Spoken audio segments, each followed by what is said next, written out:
Hey guys, we've got Dark Visions number something. I'm gonna have to look it up before I make the title for my video. We've got Dark Visions on global. It's day one. These bosses aren't too hard, so we're gonna be going with like the most budget team I can imagine for these bosses, and we're gonna use the same team for both bosses. So this is a magical fight, weak to fire and wind. So I'm trying to use, strictly budget units that everyone should all have. So we're going to go in here and get a clear on this guy. And thankfully, this team can do both the fights with all, well, not all missions, all score. So we're going to use Avalanche Tifa to Blue Wave, while our Stormseeker Esther is going to triple, whoops, not that one. We're going to triple Bolting Slice. Aerith is going to do the Ardent Prayer for our Fire Imbue. For the chain mission, we're going to have Tyvis dual wield a Flood Esper along with our Auron. He's going to dual wield a Flood Esper as well. While our legendary hero Sephiroth is going to use his LB to do some damage for us. So we're going to send him first, let him get nice and going. Then we're going to send our Flood Espers, and once the Flood is double cast, we're going to send the other guys to get the chain count score. And I think the damage cap is like 5 billion or so for these bosses.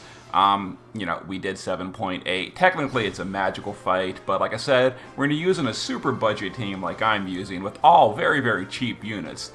Of course, it makes it not too bad. So here is our damage breakdown. Unfortunately, Auron, Tyvis, Aerith, and Tifa were kind of on support duty, so they weren't able to use their full potential, but Sephiroth and Esther took care of it for us.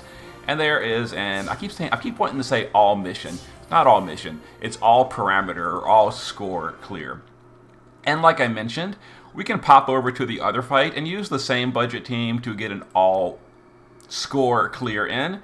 We're going to go ahead and shift Aerith to the base form, because this one is a demon weak to light and lightning. So we're going to, of course, use the same thing.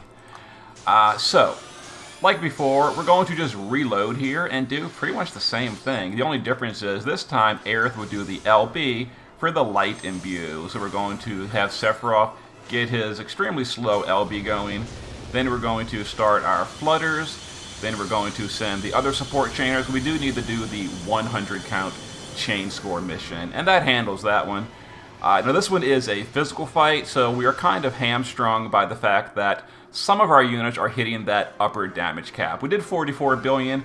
I can give you a spoiler alert that it's not Sephiroth that did the most here, because he is held back a little bit by that upper cap of 10 billion. So yeah, some units like to cheat and get around that damage cap. So there was the full score run with that one. So hopefully you guys can copy this. I try to keep it as budget as possible. Definitely cheap units.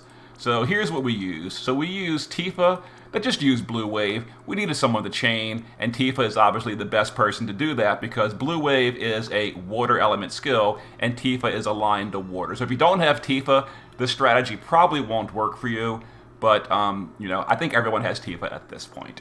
And then Stormseeker Esther, of course, Esther is a really old unit. She's been around for like 3 or 4 years at this point, which is why she has a huge fan gathering. So everyone should have Esther, I think.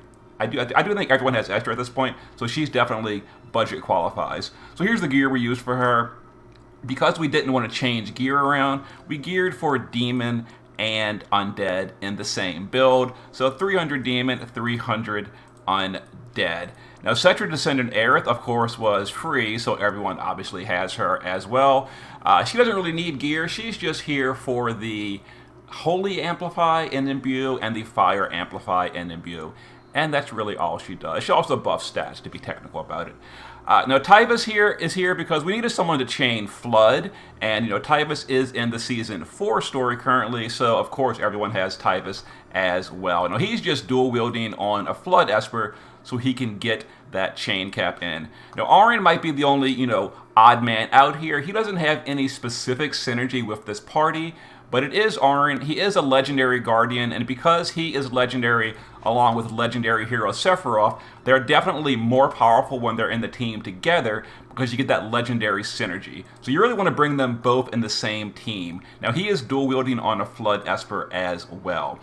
And then of course, legendary hero Sephiroth, the man himself, he absolutely carried that. We're going to disregard the fact that he was hit by the damage cap on that other fight. We're still going to consider him the MVP of the party. If you don't have Sephiroth, the whole team won't work. Unfortunately, this will not be the guide for you. But he is a very budget unit, so everyone obviously has him at EX3 at this point.